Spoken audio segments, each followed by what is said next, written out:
L'ANER n'est pas un lieu de détention. Si, pendant 2 ans, Pacha et certains ont été gardés à l'ANER, je considère que c'est une violation de leurs droits. Et c'est maintenant qu'on trouve que c'est normal de les amener à la prison civile. Vous voyez, ça c'est un cas aussi qu'il faut relever. Il y a des choses quand même qui se font. Et la liberté d'expression, par exemple, c'est vrai qu'elle n'est pas à 100% chez nous. Mais ce n'est pas comme avant. Avant 2005, ce n'était pas possible de dire ce que nous sommes en train de dire ici. Et c'est la bonne volonté de ceux qui nous gouvernent qui a fait que cette liberté d'expression, nous l'avons. Il faut mettre cela à leur actif.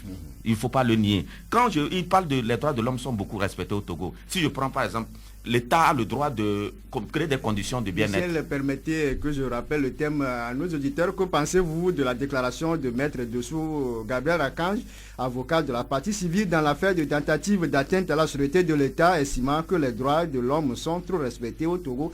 C'est sur les 2 numéros, le 22 21 80 99, le 91 35 14 86. Et l'homme est en ligne. Et l'homme, bonjour. Allô, l'homme. Oui, bonjour. Bonjour, on vous écoute, l'homme. Une fois n'est pas coutume, mais permettez-moi de revenir sur la victoire des éperviers hier d'abord avant de continuer. C'est une victoire que je salue bien évidemment et qui augure de bonnes choses pour l'avenir, la reconstruction que nous prenons pour le foot. Et moi, justement, je voudrais quand même qu'on mette sur place un staff technique de haut niveau. Je n'ai rien contre les locaux, mais je pense que dans l'ambition, les aspirations que nous voulons pour ce foot-là, regardez un peu autour de nous, toutes les grandes équipes, et vous verrez, il faut faire un sacrifice pour que ce foot puisse... Ce football marche surtout avec cette victoire. On a compris cette victoire des éperviers. Maintenant, revenons sur le thème du jour. Voilà, pour revenir, je pense que c'est une honte générale déjà pour l'élite, l'intelligentsia africaine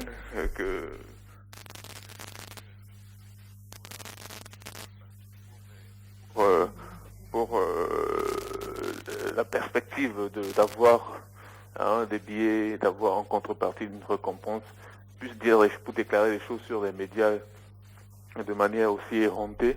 Honnêtement, ce maître Robert Dossou,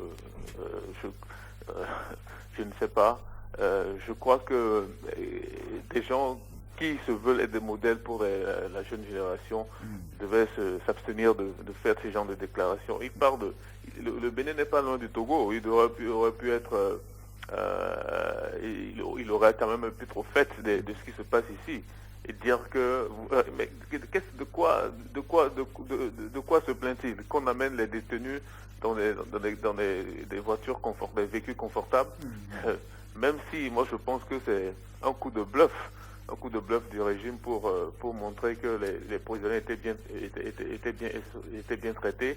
Et justement, lui, sa déclaration remet en cause cela. Il voudrait que les gens viennent, même durant la durée de leur détention, là, ils ont été dans des conditions médiocres, des conditions déplorables. Est-ce que on doit dénoncer le fait qu'on les ait amenés au tribunal dans des voitures confortables? Donc je pense que en tout pour tout, c'est un monsieur vu dans la perspective d'avoir ces gains-là, c'est un gain malheureusement fallacieux. Oui, alors l'homme, merci, merci d'avoir participé à cette émission le 22 21 80 99, le 91 35 74 86. Un peu de dérangement, vous allez surtout appeler sur la ligne fixe. Monsieur Michel, est-ce que ces propos de Maître Dossou Archange peut avoir des effets négatifs sur la suite de ce procès? Pourquoi effet négatif? Moi, je ne le vois pas. Ça, c'est... Moi, ça peut encore créer d'autres rebondissements, d'autres affaires où il faut chercher à s'attaquer avant... L'affaire, le procès, en réalité, n'a pas véritablement encore commencé. Moi, je ne sais à propos. Moi, je trouve que pourquoi ça va agir sur le cours des événements. Moi, moi, je me dis que, bon, c'est quelqu'un, peut-être il est venu ici Vous savez, les Béninois ont une manière de regarder, de voir le Togo. Quand ils viennent ici, c'est comme ils sont dans... C'est l'Eldorado pour eux. Bon, ils pensent que tout est rose chez nous ici. Moi, c'est comme ça que je vois ces gens-là. Donc, ces propos, c'est comme ça que je les analyse. Je ne pense pas que on doit s'attarder sur ces propos, on doit avancer. Il ne faut même pas tenir compte de ces propos-là. Vous aviez eu à écouter les avocats, notamment Maître Jussa Javon et Maître Pani Raphaël Adiaré, qui déplorent que surtout, monsieur Maître Dossou est payé sur le dos des contribuables togolais, et ces propos constituent une insulte pour ces Togolais. On va, avant de répondre à cette question, on prend Jeannot. Jeannot, bonjour. Bonjour mon frère, comment vous allez? Ça va bien, vous? Oh, ça va. Est-ce que vous avez, que pensez-vous de la déclaration de Maître Dossou Gabriel Archange, avocat de la partie civile, dans l'affaire de tentative d'atteinte à la sûreté de l'État, qui déclare que les droits de l'homme sont trop respectés au Togo? Bon, ok, moi je me dis que il ne faut pas créer de problèmes là où il n'y en a pas. On se comprend. Oui. Ils sont dans un procès. Il est venu pour défendre son client. Alors tout ce que Dossou peut dire pour gagner, il va le dire. Il revient maintenant à l'autre côté, les avocats de Pacha et consorts, de dire, de prouver le contraire de ce que Dossou a dit. C'est un procès et chacun veut lutter bec et ongle pour le gagner. Chacun a sa stratégie. C'est ce que moi je pense de tout cela. Allô? Oui, on vous écoute. Voilà, c'est ça, moi, c'est mon point de vue, quoi. Merci, Jeannot, d'avoir participé à cette émission. Monsieur Michel, on disait que Maître Dossou est payé sur le dos des Togolais, et ces propos-là considérés comme une insulte à l'endroit de ces Togolais. Ah oui, entendre ces propos, c'est vrai que c'est révoltant. C'est révoltant parce que dire que les droits de l'homme sont trop respectés, moi je dis, je le répète, c'est un écart de langage déplorable. Je pense que, comme le disait le précédent auditeur, même s'il a envie de gagner le procès, je pense qu'il pouvait faire économie de ces propos-là. Il n'avait pas besoin de dire que les droits de l'homme sont tellement respectés au Togo. C'est pas trop respecté. Je le dis, moi je dis, si droit de l'homme c'est un domaine tellement vaste et complexe, si je prends par exemple droit de l'homme comme les conditions de vie, l'État a l'obligation de créer les conditions de bien-être des populations. Est-ce qu'au Togo, les conditions de vie sont les meilleures qu'au Bénin, comme il le dit? Non. C'est vrai que le gouvernement, les autorités sont en train de prendre des dispositions, des mesures pour que les choses aillent mieux. Mais pour le moment, ce n'est pas encore ça. Parce que ne pas reconnaître qu'on fait quelque chose, je releverais d'une myopie intellectuelle. Il y a des choses qui se font, les infrastructures qu'on est en train de construire, tout ça là, je pense que c'est vrai, on est en train de chercher à ce que les Togolais vivent mieux, mais ce n'est pas encore le cas. On n'est pas encore arrivé à ce point-là. Oui. Et d'ailleurs, ce n'est pas un point. Michel, gardez le fil de votre analyse. Que pensez-vous de la déclaration de Maître Dossou Gabriel Archange, avocat de la partie civile, dans l'affaire de tentative d'atteinte à la sûreté de l'État, estimant que les droits de l'homme sont trop respectés au Togo? Maglo, bonjour. Bonjour. Comment allez-vous? Merci d'avoir reparé la ligne téléphonique. Oh, oui. Ce qu'il a dit là, d'abord je voudrais comprendre une chose.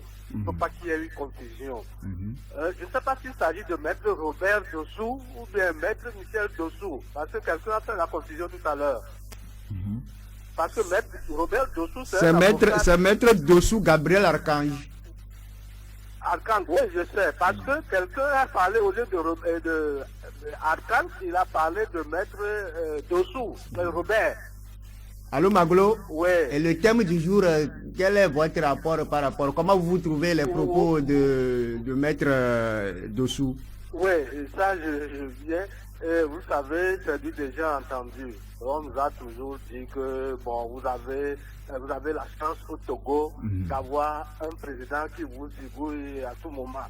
Les présidents défilés au Togo, des hommes d'affaires disent que vous avez un beau pays. sachant que ce pays-là, ça ne vaut rien. Donc ça, c'est déjà entendu. Mais ce qu'il a voulu dire, je crois qu'il a parlé en télégramme. Il a servi et le peuple togolais et ceux qui l'ont permis, ceux qui l'ont fait venir. Bon, pour le peuple togolais, je crois qu'en français, lorsqu'on dit que vous faites quelque chose de trop, ça veut dire que vous le faites mal. Est-ce que vous comprenez là? Oui, c'est votre analyse. Oui, c'est une analyse. Mais pour ceux qui l'ont commis, ayant une idée fixe, il viendra les défendre bec et ongle. Il a dit trop pour leur faire plaisir. Est-ce que vous comprenez ça là? Donc ça c'est déjà entendu, seulement il a frustré le peuple togolais en disant cela. Je ne sais pas si l'analyse que j'ai faite là, c'est dans son intention. Je crois que ça doit être ça. Il est togolais. Un Dossou au Togo n'est pas un étranger. Oui. Un Dossou au Togo, il sait ce qui se passe au Togo. Et il ne peut pas se permettre tout bonnement d'insulter le peuple togolais. Et je le prie tout simplement de s'excuser quelque part. D'aller dire qu'il a voulu dire que le peuple togolais ou bien le pouvoir en fait trop. Là, on va l'applaudir. Bonne journée. Bonne journée à vous, monsieur Maglo. Michel, l'auditeur, lui, pensait que c'est une façon d'ironiser le pouvoir togolais. Non, moi je ne suis pas dans la logique de Maglo. Ce n'est pas comme ça. Moi je ne crois pas que c'est dans ce sens que comment on l'appelle, Maître Dossou a parlé. Ouais. Moi je me dis que quelque part il voulait vraiment il est dans la logique de défendre l'État togolais et qu'il a avancé des choses qui à mon avis vraiment n'étaient pas intéressantes. Il fallait quand même éviter ces genres de propos, c'est tout. Moi c'est comme ça, ce n'est pas une manière ironique de parler, moi je ne le vois pas comme ça. Et donc moi je dis que je parlais des conditions de bien-être. Oui, avant de parler de ces conditions de bien-être, on prend Guy. Guy, bonjour. Allô, bonjour. Comment allez-vous? Ça va, merci. Bon, avant de commencer, c'est que, bon, les journalistes n'ont pas relevé quand même le fait que nous ayons vu M. Bacha en pleine forme à la barre. Par contre, par rapport à ce qui était dit dans toutes les presses, qui a torturé et tout, mais j'ai constaté que les uns et les autres voulaient se cacher derrière pour dire que c'est à l'appel des journalistes, l'impression qui ont fait qu'on a un peu arrangé sa détention. Bon, ça, je voulais qu'on puisse aussi le remarquer. Mais pourquoi on veut reprocher à Maître Dossou ce qu'il pense? Et moi, je crois que nous devons prendre les choses, les propos mot par mot. Ce qu'il voulait dire, il n'est pas bien placé pour faire l'appréciation sur la manière de respecter les droits de l'homme au Togo. Guy, comment vous avez compris ce message, cette déclaration de Maître Dossou? Il parlait des détenus. Parce que je me rappelle, moi, la question qu'on lui a posée, c'est à propos de Bacha, qui était député, qui était détenu, et aujourd'hui qui est sorti et tout ça. C'est ce qu'il vous sait à propos par rapport aux détenus qu'il s'exprimait. Parce que pour la détention des droits de l'homme au Togo, il sait qu'il n'est pas bien placé. Il ne vit pas quotidiennement au Togo et il n'est pas bien placé. C'est par rapport aux détenus qu'il a voulu s'exprimer qu'on a vu des députés ou bien des détenus venus en bus climatisé. Non, nous n'allons pas prendre le fait d'insister sur les bus climatisés ou bien les véhicules. C'est pour dire la manière dont ils n'ont pas été peut-être trop traqués. Ils sont arrivés en pleine forme, tout le monde souriait, tout le monde se tapait sur les épaules et qui n'était pas trop... Allô, monsieur, allô Guy. Oui. Oui, sur le respect des droits de l'homme au Togo, vous en tant que Togolais, vous partagez le même avis que Maître Dossou? Non, il y a énorme effort à faire en matière de droits de l'homme. Et je pense que ce qui pourra aussi arranger les gouvernants, c'est de communiquer sur les détentions. Qu'on puisse au jour le jour entendre l'avocat des détenus parler des conditions, etc. pour que vous aussi, vous ne soyez pas induits en erreur par rapport à ce que, quand on prend Mimi Niassibé, comment est-ce qu'elle a été atroce par rapport à Bacha sur les médias, mais aujourd'hui, on a vu que, bon, Bacha, bon, c'est vrai que la détention, ça fait un peu mal, ça vieillit un peu, ça change le physique, mais ce qu'on pensait, ce n'est pas ce qu'on avait vu sur les détenus. Merci beaucoup à Guy. Michel, vous développiez entre-temps un argument. Oui, je disais que par rapport aux conditions de vie des Togolais, c'est vrai qu'il y a des choses qui sont en train de faire, mais ce n'est pas encore ça. S'il faut considérer les droits de l'homme comme une rivière où il y a tout. Donc moi je dis que les propos, moi je n'ai pas, c'est vrai que quand j'ai écouté les propos de cet avocat, j'ai été un peu frustré, mais bon, moi je me dis qu'il est dans une logique, et bon, comme tel il faut le comprendre comme ça et puis ne pas en tenir compte, surtout que les Togolais, ce n'est pas ça. Le procès, les Togolais veulent voir au fond ce qui se passe, que la vérité éclate un jour. On ne peut pas s'attarder sur ces propos-là. C'est vrai qu'à un moment donné, ça a pu faire mal à certains, mais bon, on doit continuer.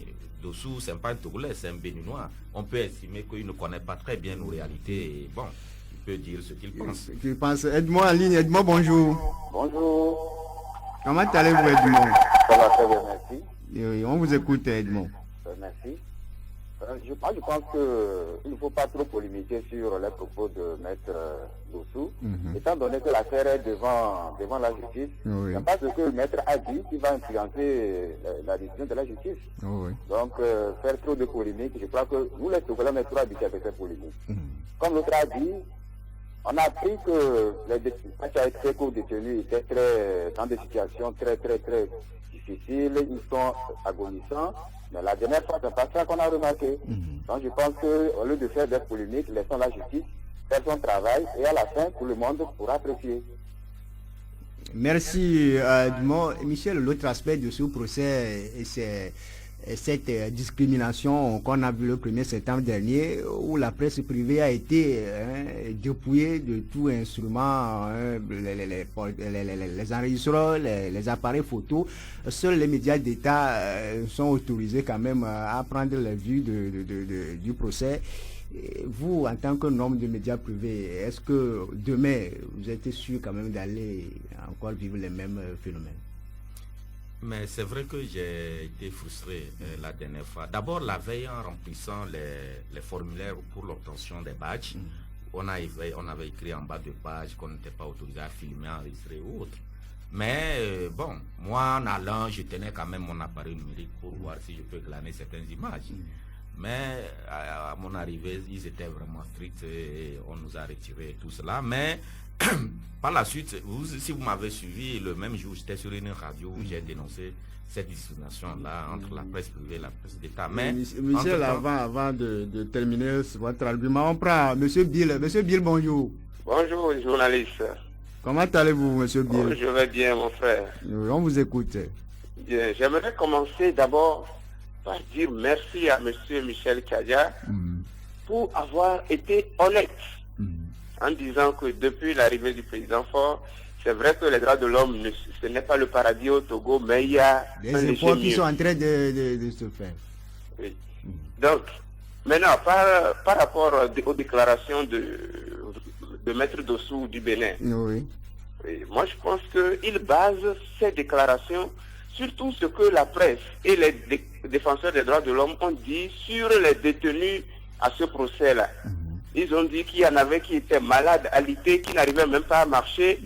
Mais ces gens sont arrivés en pleine forme au tribunal la dernière fois. Donc, le fin fond de ce problème, moi je pense que les organismes ou bien les organisations de défense des droits de l'homme au Togo font de cela un job. Ils veulent à tout prix qu'on dise qu'il y a un mauvais traitement sur les prisonniers, non-respect des droits de l'homme pour en faire leur business. De grâce, je leur demande de mettre un peu de l'eau dans leur vin, d'être honnêtes et de reconnaître que vraiment il y a des efforts qui sont faits dans ce cadre-là. Maintenant, par rapport à M. qui a jugé comme député ou pas, je crois que la loi togolaise est claire là-dessus. Si le gouvernement ou bien la justice suppose qu'il a été pris en flagrant délit, il perd de fait son immunité et est jugé en tant que simple citoyen. Alors, mais faire la comédie d'une écharpe lors du procès, De grâce. À vous, monsieur Biel, vous croyez que c'est une comédie en mettant l'écharpe sur le député de la COSA? Monsieur Pacha n'était pas allé à la maison avant de venir au tribunal. Où a-t-il trouvé cette écharpe-là? Merci à monsieur Bill. Michel Laurent disait cette discrimination le 1er septembre où la presse privée a été quand même dépouillée de tout son outil de travail. Je disais que j'ai été frustré parce qu'on m'a retiré mon appareil, mais par la suite, quand j'ai écouté l'avocat général, monsieur expliquer que c'est la loi qui le prévoit ainsi. Mais nous, journalistes, nous sommes là à crier au respect des droits de l'homme, au respect de la loi. Si c'est la loi qui le dit ainsi, on doit nous plier. Moi, ça ne me dérangerait pas d'aller demain sans outil de travail. Si c'est la loi, on sera tenu de respecter cette loi-là. Bon, c'est comme ça, moi, j'ai compris. Vous avez compris. On prend Marc. Marc, bonjour. Il est parti. Et justement, à propos de cette affaire-là, je crois que le ministère de la Justice organise une conférence de presse cet après-midi à 15h à la maison de la presse de Lomé pour se prononcer sur l'affaire. Et justement, tous les journalistes sont invités quand même pour avoir d'amples explications. Et si demain, dans quelles conditions ces médias privés vont aller à ce procès? Oui, je disais quelque chose. Je voulais souligner quelque chose. C'est vrai que c'est la loi qui interdit cela. Mais est-ce que on n'a pas d'autre alternative? Une dérogation spéciale, on ne peut pas vraiment faire une dérogation spéciale. On prend le dernier auditeur. Francis, bonjour. Oui, bonjour, Gildas. Comment allez-vous? Ça va, et vous? Oui, ça va. D'accord. Avant d'intervenir, n'est-ce pas, sur le thème du jour, félicitations aux interviewés. Oui. Pour cette première victoire dans ces éliminatoires. Oui. Bon, maintenant pour en venir au thème du jour. Bon, je salue votre confrère qui est là, Michel Djadia, que je n'ai jamais vu, mais je l'entends parler, qui est très objectif. Bon, moi je voudrais dire que, vous savez, la démocratie, les droits de l'homme, c'est par les efforts quotidiens, les efforts de tous les jours qu'on arrive à l'implanter. Mais il faut être certes reconnaissant pour un certain nombre d'efforts qui soient faits. Bon, si nous voyageons un peu, Allô Francis? Oui, allez-y un peu plus rapidement, on est talonné par le temps. Ah, c'est ça. Bon, mais ce que je voudrais dire, les propos de Maître Dossou sont clairs. S'il a pu le dire, c'est par rapport à un certain nombre de constats. Mais maintenant, voyons, soyons clairs pour dire que est-ce que ce qu'il a dit est vrai? Objectivement, reconnaissons-le. Et maintenant, essayons d'améliorer. Tel que cela a été dit, il a dit, essayons d'améliorer pour que ce soit encore cela soit plus meilleur, soit meilleur que ce que nous avons aujourd'hui. Et ainsi, au jour le jour, nous allons nous installer vraiment dans une démocratie grandissante et pour l'intérêt supérieur de tous les Togolais. Merci à Francis. Michel, rapidement, un mot pour conclure. Oui, je disais simplement que si vraiment, je pense que quand on sera à notre réunion cet après-midi, je pense que si on ne peut pas demander une dérogation spéciale, au moins, si l'autorité peut nous accorder cela, tant mieux. Mais si ce n'est pas le cas, bon, on va faire avec. Parce que vous savez, ce procès, c'est un procès historique et chacun vous souhaiterait avoir quand même certaines images, certains sons. Mais bon, qu'à cela ne tienne, on est obligé de s'en tenir à la loi.